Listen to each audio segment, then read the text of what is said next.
Hi guys, thank you for joining me. Sorry for the late video. We're going to go over everything from Trump in Colorado to his win in the New Hampshire primary. In the last video, we talked about the Colorado Supreme Court removing Trump from the ballot. They go through their whole justification of why he should not be allowed to run. But buried in that 213-page document is one little paragraph. Let me read it for you. We stay our ruling, stay meaning suspend. We suspend our ruling until January 4th. But if review is sought before then, review meaning if it's challenged, then the secretary will include Trump's name on the ballot. So they rule he can't be on the ballot, but if somebody complains, they'll put him back on, which is exactly what the GOP did. So now he's back on the ballot. Then why do this? Just to torment this man? It's virtual signaling. I hate Trump. Yeah, but I hate Trump more. Yeah, but I'm prosecuting him criminally. Yeah, but I'm seizing his assets. Yeah, but I'm taking him off the ballot. That's all this is. It's a contest to show who hates Trump the most. That's the game these four judges were playing. And the only thing more corrupt than four judges deciding that he can't be on the ballot is when one person does it. Shanna Bellows, the Secretary of State from Maine, she just took Trump off the ballot. No trial, no justification. She said, I think he's an insurrectionist, so she just took him off the ballot. Here she is trying to explain it. I swore an oath to uphold the Constitution, and I fulfilled my duty. I reviewed the evidence, and in my view... Stop. What do you mean in your view? You're an administrator. You don't have any power. The weight of the evidence made clear that January 6, 2021 was an insurrection. But who are you to decide this? You're not a judge. You're not even an attorney. The main function of the Secretary of State is to record the functions of the governor, the state Senate, and the state House. That's it. You don't have this power. And that Mr. Trump engaged in that insurrection in violation of Section 3 of the 14th Amendment to the Constitution. They keep citing Section 3 of the 14th Amendment. Section 5 of the 14th Amendment gives this power only to the Congress. It's not given to those at the state level. But just like Joe Biden, you're taking the Constitution and you're throwing it out the window just to get Trump. And just like the idiots on the Colorado Supreme Court, you suspended your decision as well. You said the ruling won't be enforced until the courts weigh in. Can you kind of explain what happens next and the outcome you expect? That's right. So at the conclusion of my decision, I noted that based on the compressed timeline, and it's a very fast timeline, the requirements of ballot preparation, and the novel constitutional questions. In this case, I was suspending my decision, the effect of my decision, until the Superior Court has that opportunity to rule. Now, their deadline is January 17th, so we should have a ruling should Mr. Trump move forward with an appeal by then. And I will do what I'm required to do by the courts and by the law. So, of course, Trump objected, and they had to put him back on the ballot. So Trump's back on in Colorado, and he's back on in Maine. This is nothing but a huge waste of time. Trump did win New Hampshire. Here he is speaking about it. This is a great, great state. You know, we won New Hampshire 3 times now. Three. We win it every time. We win the primary, we win the generals, we've won it, and it's a very, very special place to me. It's very important. If you remember in 2016, we came here and we needed that win, and we won by 21 points, and it was great. And today, I have to tell you, it was very interesting because I said, wow, what a great victory. But then somebody ran up to the stage all dressed up nicely when it was at 7. But now I just walked up and it's at 14. But she ran up when it was 7. And, you know, we have to do what's good for our party.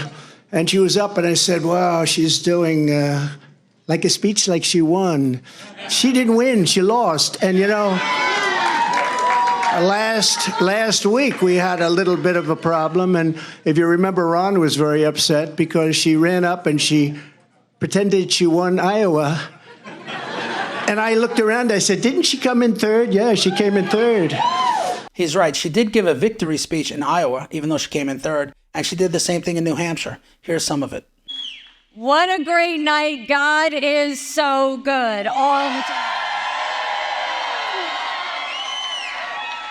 Thank you, New Hampshire, for the love, the kindness, the support, and a great night here tonight. Thank you so much. I want to first say thank you to my husband, who I know is watching right now. I love you. We're excited to have you. Thank you. I want to thank my kids who are here, Rena, Nayland, and Josh, who have really kind of stepped up and just given me the support I need. You know, you really pull on your family when something like this happens, and I am incredibly blessed by their support. The second that we got the endorsement from Governor Chris Sununu,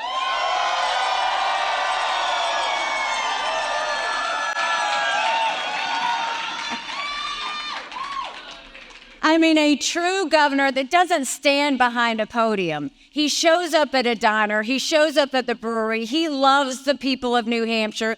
He has been with me every single day at every single event. Chris, I couldn't have done it without him. Couldn't have done what, Nikki? You lost by 11 points. You know that, don't you?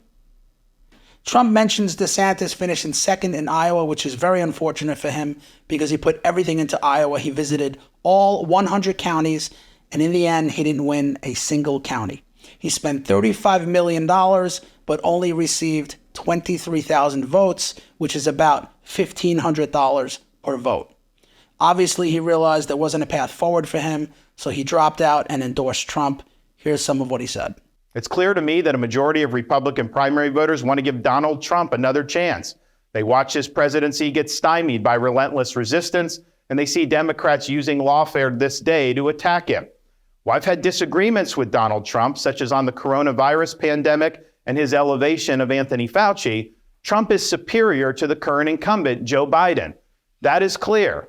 I signed a pledge to support the Republican nominee, and I will honor that pledge. He has my endorsement because we can't go back to the old Republican guard of yesteryear, a repackaged form of warmed-over corporatism that Nikki Haley represents. And this is Trump's response on that endorsement. Former President Trump thanking DeSantis for his endorsement. Watch this. Yeah, look, he worked very hard. It's a tough go. And he worked hard. His wife is a terrific woman. They both worked very hard, and he endorsed me. In dropping out, he endorsed me, so I appreciate that very much. Somebody said, what are you going to do with the name DeSanctimonious? I said, that name is officially retired as of this moment. We are retiring that name. I thought that was a good statement. He didn't call him a loser or anything, and I like what he said about his wife. Here's Trump after winning Iowa. I want to thank everybody. This has been some period of time, and most importantly, we want to thank the great people of Iowa. Thank you. We love you all. What a turnout, what a crowd. And I really think this is time now for everybody, our country, to come together. We want to come together, whether it's Republican or Democrat or liberal or conservative. It would be so nice if we could come together and straighten out the world and straighten out the problems and straighten out all of the death and destruction that we're witnessing. That's practically never been like this. It's just so important, and I want to make that a very big part of our message. We're going to come together. It's going to happen soon, too. It's going to happen soon. I want to congratulate Ron and Nikki for having a good time together. We're all having a good time together.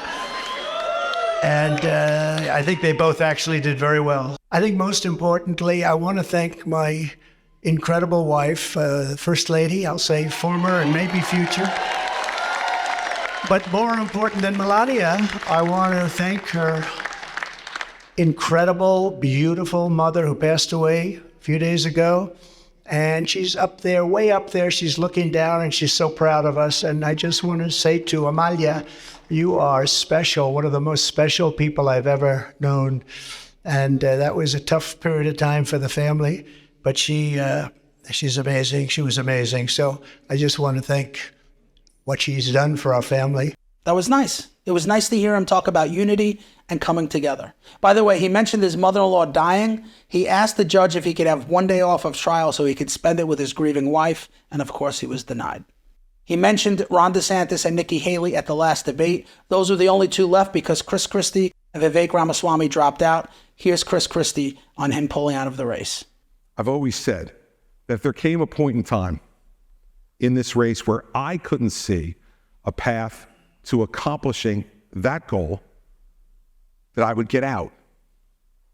And it's clear to me tonight that there isn't a path for me to win the nomination, which is why I'm suspending my campaign tonight for President of the United States. I know, and I can see it from some of the faces here, that I'm disappointing some people by doing this. People who believe in our message and believe in what we've been doing. I also know, though, it's the right thing for me to do. Because I want to promise you this. I am going to make sure that in no way do I enable Donald Trump to ever be president of the United States again. You're going to ensure that Trump doesn't become the next president? Shouldn't you be saying that about Joe Biden? I get that it's a primary, but you're out of the race now and you're still attacking him. You never miss an opportunity to attack Trump, Chris. And that doesn't play well with Trump supporters, which is the main reason why I think your campaign failed. But there are two other reasons. One of them has to do with the trans question that Megyn Kelly asked you during the last debate. You do not favor a ban on trans medical treatments for minors, saying it's a parental rights issue. The surgeries done on minors involve cutting off body parts at a time when these kids cannot even legally smoke a cigarette. Kids who go from puberty blockers to cross-sex hormones are at a much greater likelihood of winding up sterile. How is it that you think a parent should be able to okay these surgeries, never mind the sterilization of a child? And aren't you way too out of step on this issue to be the Republican nominee? No, I'm not. Because Republicans believe in less government, not more.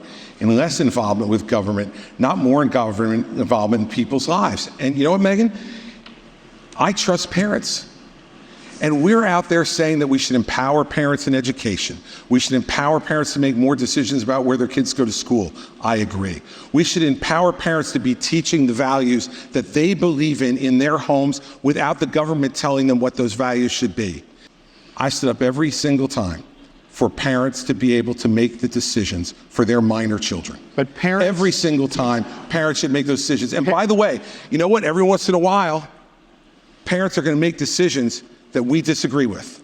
Yeah, that's the problem, Chris. You're making the mistake that I make and a lot of other people make. You're assuming that everyone else is on team normal. But that's not the case. There's a lot of crazy parents out there. I want to show you two shorts on my channel. The first is a father taking his 9-year-old son to a gender clinic.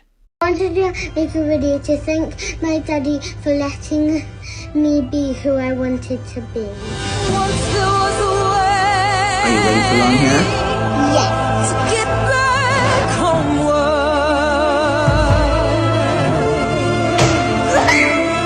Once there was a way to get back home. Sleep, pretty darling, do not cry, and I will sing a lullaby. You trust that father, Chris? He's going to have his son's genitals removed.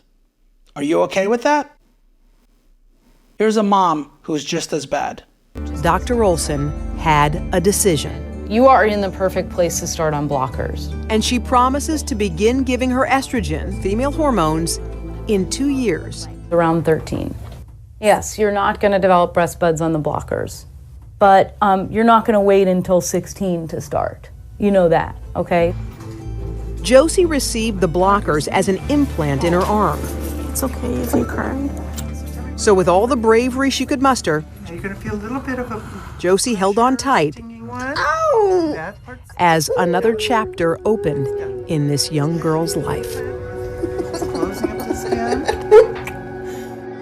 A lot of times it strikes me that had this happened just 20 years ago, Thank you. I wouldn't have been able to give her blockers, and she would have had to go through male puberty. That terrifies me. It's all done.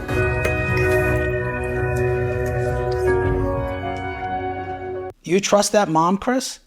You cannot hold this view in a Republican primary and expect to win. So I think that was the end of your campaign. But there's another reason why I think Chris Christie had an uphill battle. And of course it has to do with his weight. Do you know this guy, Mark Lamont Hill? He's your typical white hater, which is why he had his own show on CNN and why he's on MSNBC all the time.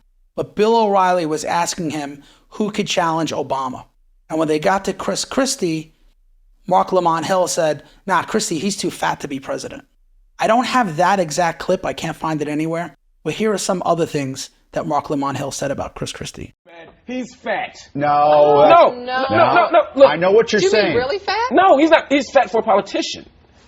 He doesn't have the body. Does not have the body type to win a national election against Barack Obama. I mean, there are other issues. But can we? Look at that. Nobody wants to vote. I think that's actually what's going to happen. If he doesn't run, he's going to be VP. The circuit. He's playing the circuit already. He's everywhere. He's playing it perfectly. Now, if he could just run the circuit a little bit, trim some of that off, he'll be just fine. Just someone take the shovel out of his hand. But it is still a demerit to be overweight. It is still a demerit to be older. It is still. I don't agree with that. No one wants a president who smells like bacon after he runs up the steps. Well, you don't know what he smells like. I'm just saying no one wants someone who sweats, no one wants someone who looks unhealthy. When I heard those comments, I thought, wow, that's incredibly inappropriate. But it brought me back to a conversation I had with someone I used to work with. This guy was incredibly obese, over 400 pounds. And the year before he retired, he got down to about 220. And he looked great. His transformation was amazing. And he said, Paul, the reason I did this wasn't because I didn't like the way I looked or I was worried about my health. He said, I'm about to go into private industry. And fat people are discriminated against more than any other group, more than those based on race, religion, sexual orientation. If you walk through that door for a job interview at 400 pounds, you're not getting the job. Nobody wants to work with someone who is out of breath walking over to the fax machine. So when I heard those statements from Mark Lamont Hill, as despicable as they were, I realized he had a point. It's unfortunate and it's unfair, but I don't believe the American people want to elect someone that big. I'm not attacking him. I struggle with my weight too. And it is a struggle. I have people tell me, just cut out the sweets, just say no. I said, well, you think it's easy? The reaction your brain has with sugar is the same reaction it has with cocaine. And they've proven that. Heart disease, metabolic syndrome, diabetes, and death are skyrocketing. Dr. Lustig believes that's primarily because we replaced a lot of that fat with added sugars. When you take the fat out of the food, it tastes like cardboard. And the food industry knew that. So they replaced it with sugar. Turns out sugar is much more addictive than I think we had sort of realized early on. Eric Stice, a neuroscientist at the Oregon Research Institute, is using functional MRI scanners to learn how our brains respond to sweetness. Sugar activates the brain in a special way that's very reminiscent of drugs like cocaine. That's right, cocaine. All right, let's give it a shot. I climbed into the MRI scanner to see how my brain would respond. That's a straw that's been rigged to deliver a tiny sip of soda into my mouth. Stay as still as you can, okay? Okay, fine. Just as it hit my tongue, the scanner detected increased blood rushing to certain regions of my brain. In these images, the yellow areas show that my reward region is responding to the sweet taste. Dopamine, a chemical that controls the brain's pleasure center, is being released, just as it would in response to drugs or alcohol. So dopamine's released. That sort of makes me feel good. I'm experiencing some pleasure from having this kick. Right, that euphoric effect. So far be it for people to realize this, because sugar is everywhere. But you're saying this is one of the most addictive substances possibly that we have. It certainly is very good at firing the reward regions in our brain. Eric Stice says by scanning hundreds of volunteers, he's learned that people who frequently drink sodas or eat ice cream or other sweet foods may be building up a tolerance, much like drug users do. As strange as it sounds, that means the more you eat, the less you feel the reward. The result? You eat more than ever. The more you eat, the more you want. My cardiologist said that food addiction is tougher to beat than drugs or alcohol. And I said, come on, how could that be? He said, once you swear off drugs or drinking and get clean, you never have to go back. But you need to eat food to survive, so the temptation is always there. And I'm only telling you this personal stuff because I want you to know I'm not attacking him on a personal level. On a personal level, I feel bad for Chris Christie. Not as a politician. As a politician, I'm glad that he's out of the race because he attacked Trump every day. But on a personal level, I feel bad because he's failing in front of the world. And he really has done everything to lose weight, and it hasn't worked. He also got the weight loss surgery. And we've seen celebrities get it, and their transformation is tremendous. But it really hasn't worked for Christie. Even after he got it, there was really only a slight difference, and it looks like he put most of the weight back on. So as much as I sympathize with his struggle, it doesn't change the fact that, at least in my opinion, his weight has a lot to do with his electability. Add that to his position on trans children and the fact that he's so anti-Trump he sounds like a Democrat, I'm surprised he lasted as long as he did. Vivek Ramaswamy also got out. Here's his speech. As of this moment, we are going to suspend this presidential campaign. And this is going to have to be, there's no path for me to be the next president absent things that we don't want to see happen in this country. And I think that I am very worried for our country. I think we are skating on thin ice as a nation. We have done everything in our part to make, and done, every one of us in this room has done our part to save this country. And I am so proud of every one of you who have lifted us up, but we're a campaign founded on the truth. And so that's why we've made that decision today. And I'm also making the decision that this has to be an America First candidate in that White House. As I've said since the beginning, there are 2 America First candidates in this race. And earlier tonight, I called Donald Trump to tell him that I congratulated him on his victory. And now going forward, he will have my full endorsement for the presidency. And I think we're going to do the right thing for this country. I think that was nice. I don't think he expected to win. He really was a nobody, but he lasted longer than the vice president. Not that Pence was going to win either, but I think Vivek exceeded his own expectations. He's incredibly bright, and I think he has a future in politics. If Trump brings him on, I hope he makes him the White House press secretary, because he's not afraid to call out reporters when they ask him stupid questions. Here's an example of what I'm talking about. A reporter from the Washington Post asked him about white supremacy. Watch him school her. You didn't say that you condemn white supremacy. I'm not going to recite some catechism for you. I'm against vicious racial discrimination in this country. So I'm not pledging allegiance to your new religion of modern wokeism, which actually fits the test. I'm not going to bend the knee to your religion. I'm sorry. I'm not asking you to bend the knee to mine, and I'm not going to bend the knee to yours. But do I condemn vicious racial discrimination? Yes, I do. Am I going to play your silly game of gotcha? No, I'm not. And frankly, this is why people have lost trust. And I know you're going to go print the headline tomorrow. I already know this. We already know how your game works. Vivek Ramaswamy refuses to condemn white supremacy because you asked a stupid question. The reality is, I condemn vicious racial discrimination in this country, but the kind of vicious and systematic racial discrimination we see today is discrimination on the basis of race in a very different direction. You want to know what the best way is to end discrimination on the basis of race? Stop discriminating on the basis of race. Do that, and we're going to move this country forward. And I don't care whether you're black or white or brown or anything in between.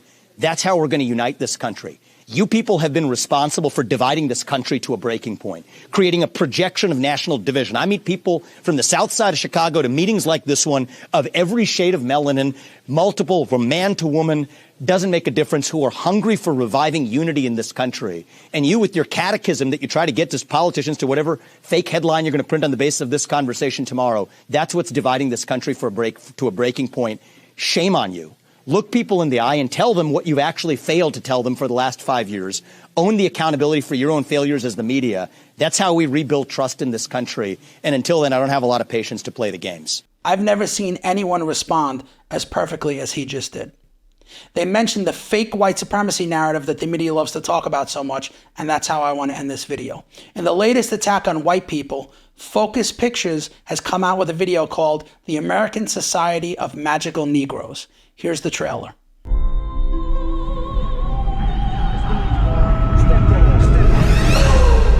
I know you can feel their discomfort, Aaron. Watching you walk through a room full of white people was the most painful thing I've ever seen. Excuse me. Sorry. And I want to take you to a job interview. There's a recruiting class starting right now, and we got to get you in it.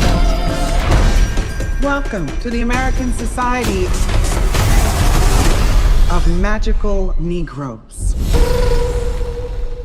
I don't really understand. It's easier said. What's the most dangerous animal on the planet? Shark. White people, when they feel uncomfortable. White people feeling uncomfortable precedes a lot of bad stuff for us.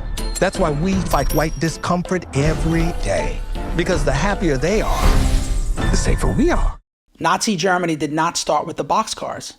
It started with the systemic demonization of one particular group of people, and nobody cared. And we are heading in that direction. Do you know who Joseph Goebbels is? He was in charge of Hitler's propaganda. He was told to create hatred for Jews. In 1940, he produced a film called The Eternal Jew. And in that film, Jews were referred to as animals and a threat to humanity. Is the trailer we just saw any different, where they claim that white people are the most dangerous animal on the planet? How is that different? Why? Because it's comedy? It's not. Here's another thing you used to see in Nazi Germany. These signs were everywhere. Translated to English, it means Jews are unwelcome here. What did Michelle Wu, the mayor of Boston, what did she just do? She held a party, but she stated white people were not allowed to attend, or whites were unwelcome. How is that any different than the 1930s? It's not. And just like the 1930s, it is perfectly acceptable. It's not only acceptable, it's encouraged. You can demonize white people all you want, and nobody has a problem with it. We do have systemic racism today, but it's against whites. And I could back that up 100 different ways. And I will going forward. I only gave you these two examples because these are the most recent. I'm running long. Thank you for watching. If you like this video, please consider subscribing. It will motivate me to make more. Thank you again, and I hope to see you on the next one.